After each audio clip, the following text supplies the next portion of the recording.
स्वागत है आपके अपने चैनल स्वरान एकेडमी क्लासेस पर। यहाँ हम बात करेंगे उत्तर प्रदेश नर्सिंग प्रवेश परीक्षा की, क्योंकि इसमें परीक्षा पैटर्न सिलेबस के अनुसार अति महत्वपूर्ण प्रश्नोत्तर हम लेकर हाजिर हैं इस पर्टिकुलर वीडियो में।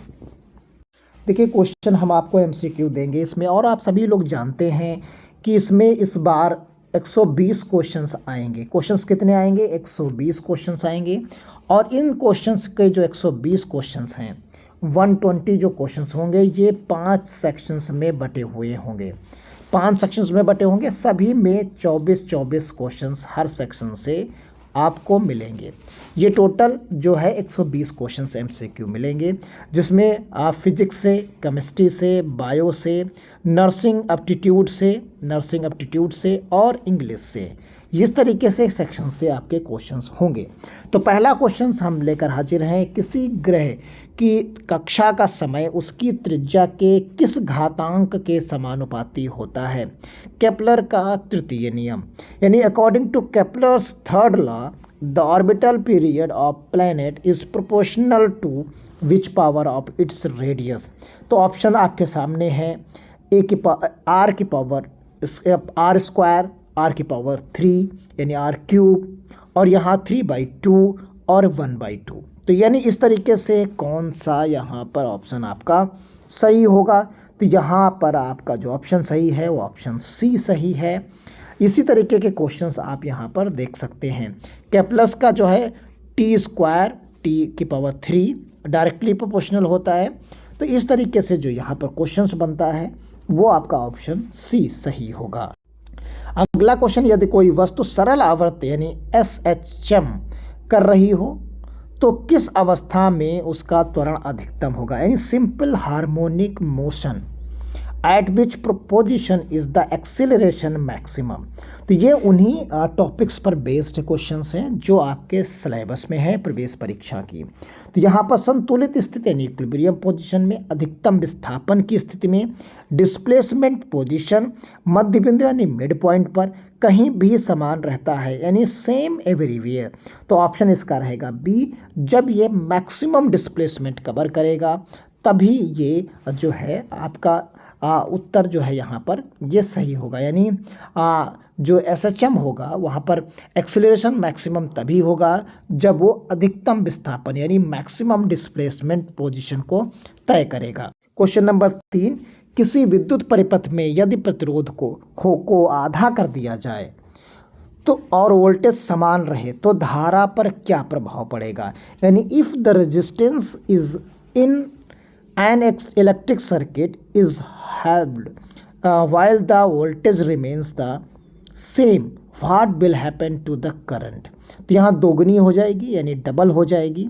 तो ये आप सभी लोग जानिए, ऑप्शन इसका जो है ए सही होता है, यानी ये दोगुनी हो जाएगी, क्योंकि ओम का नियम जो है V=IR होता है, और यदि आप जो है R को आधा कर देंगे तो यहाँ पर आपका ये जो है डबल हो जाएगा। तो इस प्रकार आप यहाँ पर देख सकते हैं। क्वेश्चन नंबर 4, वायुमंडलीय दबाव को मापने के लिए कौन सा उपकरण उपयोग किया जाता है? यानी which instrument is use to measure atmospheric pressure. ये कॉमन क्वेश्चन है, इसमें आप सभी लोग जानते हैं हाइग्रोमीटर और बैरोमीटर, पायरोमीटर या मैनोमीटर। तो यहाँ पर बैरोमीटर है, वायुमंडलीय दाब को नापने के लिए जो है इसका प्रयोग किया जाता है। किस प्रकार के तरंगों में ध्वनि का संचरण होता है? तो which type of the wave does sound travel through? तो अनुदैर्घ्य तरंग यानी longitudinal waves, transverse waves, mechanical waves या दोनों। तो यहाँ पर ए और सी की बात की जा रही है, तो यहाँ पर ऑप्शन डी सही है, यानी वो चाहे लॉन्गिट्यूडिनल वेव्स हो या फिर वो मैकेनिकल वेव्स हो। तो यानी दोनों यानी अनुदैर्घ्य और यांत्रिक तरंग के रूप में संचरित होती हैं, यानी ध्वनि दोनों वे में चलती है। क्वेश्चन नंबर 6 की हम बात करेंगे, पानी का सर्वाधिक घनत्व किस तापमान पर होता है? At what temperature does water have the highest density. तो हाईएस्ट डेंसिटी कब होता है? ये कॉमन क्वेश्चन एक तरीके से है, क्योंकि कुछ कॉमन और इजी क्वेश्चन रखे जाते हैं, उन्हीं में से एक ये क्वेश्चन है 4 डिग्री सेल्सियस पर। तो यहाँ पर पानी का घनत्व 4 डिग्री सेल्सियस पर अधिकतम होता है। अगला क्वेश्चन नंबर 7, किसी गैस का व्यवहार आदर्श गैस समीकरण का पालन कब करता है? When does a gas behave as an ideal gas? तो जब तापमान आपका उच्च हो, दाब भी उच्च हो तब, या उच्च तापमान रहे लेकिन दाब आपका निम्न रहे यानी लो प्रेशर रहे, या फिर निम्न तापमान हो और दाब आपका हाई हो यानी हाई प्रेशर हो निम्न तापमान पर या निम्न दाब पर। तो यहाँ पर आपका ऑप्शन बी रहेगा, तापमान जो है आपका हाई रहना चाहिए और दाब निम्न रहना चाहिए, यानी high temperature and low pressure पर ये चीज़ जो है होती है। क्वेश्चन नंबर 8, रेडॉक्स अभिक्रिया में क्या होता है? What happen in the redox reaction? केवल अपचयन या केवल ऑक्सीकरण यानी ओनली रिडक्शन, ओनली ऑक्सीडेशन, या दोनों, यानी तीसरे ऑप्शन में ऑक्सीडेशन एंड रिडक्शन, ना तो ऑक्सीडेशन ना ही अपचयन, नाइदर ऑक्सीडेशन नॉर रिडक्शन। तो इसका ऑप्शन सी है, यानी बोथ ऑक्सीडेशन एंड रिडक्शन दोनों यहाँ पर होता है। तो यानी ऑप्शन सी आपका यहाँ पर सही होगा। यहाँ पर ऑप्शन देख सकते हैं बेंजीन क्वेश्चन, बेंजीन का सूत्र क्या होता है? तो बेंजीन का सूत्र आप यहाँ पर देख सकते हैं, जो C6H12 C6H6। तो आप कुछ इस तरीके का एक सिस्टम देखते हैं, इस तरीके से भी बना मिल जाएगा या फिर आपका अल्टरनेट जो है बना मिलेगा, यानी इस तरीके से आप देख सकते हैं। तो आप इसी डायग्राम से भी अनुमान लगा सकते हैं कि इसका ऑप्शन क्या होगा, यानी इसका ऑप्शन जो आपका होगा वो ऑप्शन जो है बी आपका सही होगा, यानी हाइड्रोजन और कार्बन दोनों के बराबर बराबर होते हैं। एक सुसंगठित हाइड्रोकार्बन जिसका सूत्र C6H6 होता है। डीएनए में कौन सा शर्करा यानी शुगर पाया जाता है? ग्लूकोज, फ्रक्टोज या राइबोज या डीऑक्सी राइबोज? तो यहाँ पर आप सभी लोग जानते हैं डीएनए का फुल फॉर्म यहीं से शुरू होता है, तो डीऑक्सी राइबोज। इसकी व्याख्या, डीएनए में डीऑक्सी राइबोज शर्करा पाई जाती है। क्वेश्चन नंबर 11, मानव शरीर में सबसे बड़ा अंग कौन सा है? तो सबसे बड़ा अंग आप देख सकते हैं लीवर यानी यकृत, त्वचा यानी स्किन, फेफड़े यानी लंग्स और मस्तिष्क यानी ब्रेन। तो यहाँ पर ऑप्शन आपका त्वचा, ये सबसे बड़ा अंग होता है यानी स्किन। यहाँ पर आपके सामने स्क्रीन पर है क्वेश्चन नंबर 12, एंटीबॉडी यानी एंटीबॉडी किसके द्वारा उत्पन्न की जाती है? लाल रक्त कोशिका यानी रेड ब्लड सेल्स, प्लाज्मा या न्यूरॉन्स, या फिर आप यहाँ पर देख सकते हैं जो है मसल सेल्स के द्वारा। तो यहाँ पर बी जो आप देख सकते हैं ऑप्शन बी, प्लाज्मा कोशिकाएं जो यानी प्लाज्मा सेल्स होती हैं उनके द्वारा। अगला क्वेश्चन नंबर 13, पाचन में कौन सा एंजाइम प्रमुख भूमिका निभाता है? और यहाँ पर एमाइलेज, लिपेज, पेप्सिन सभी। तो यहाँ पर तीन के तीनों जो हैं जो है पाचन में जो है प्रमुख एंजाइम्स के रूप में जो है भूमिका को निभाते हैं। क्वेश्चन नंबर 14 देख सकते हैं 14, मानव शरीर में यूरिया का उत्पादन कहाँ होता है?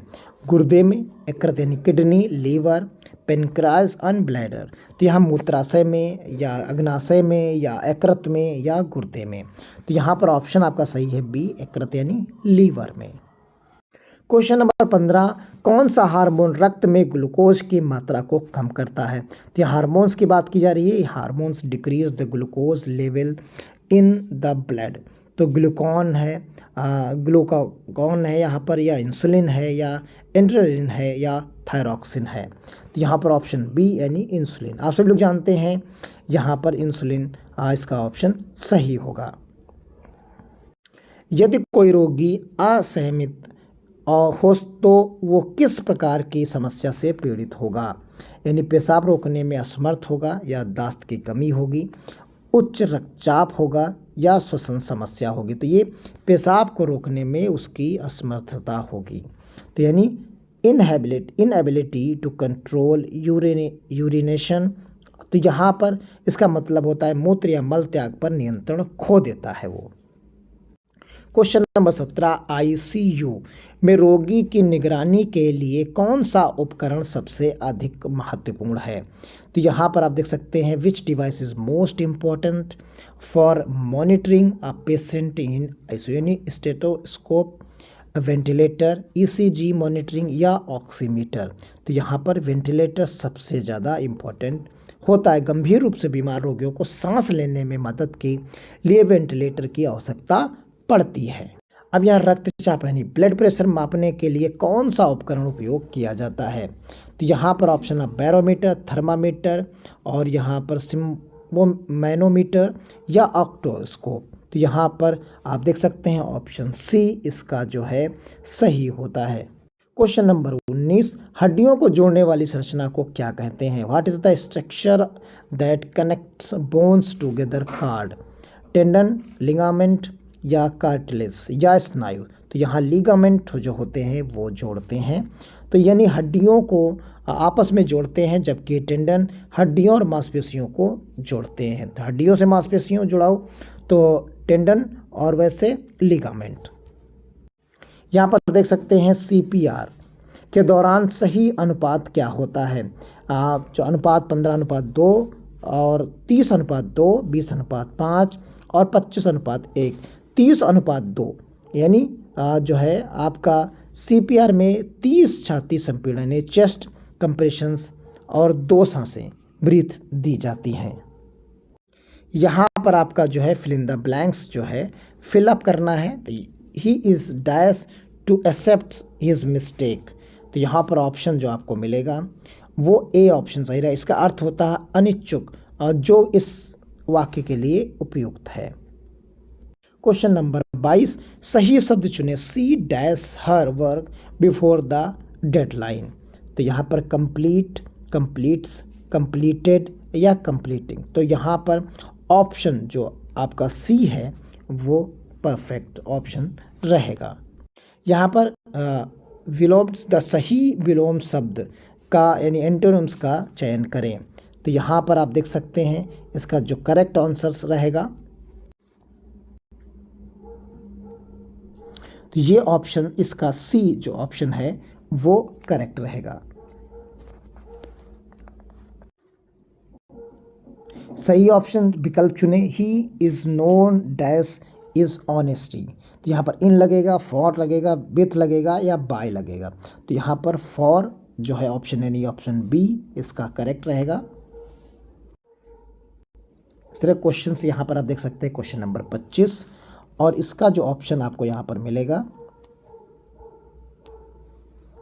ऑप्शन नंबर इसका सी, आपको यहाँ पर परफेक्ट आंसर इसका सी रहेगा। तो इस प्रकार हमने 25 क्वेश्चंस पर यहाँ पर देखे, इनके ऑप्शंस देखे। इसी तरीके से हम अगले वीडियो में मिलेंगे, तब तक के लिए धन्यवाद। जय हिंद, जय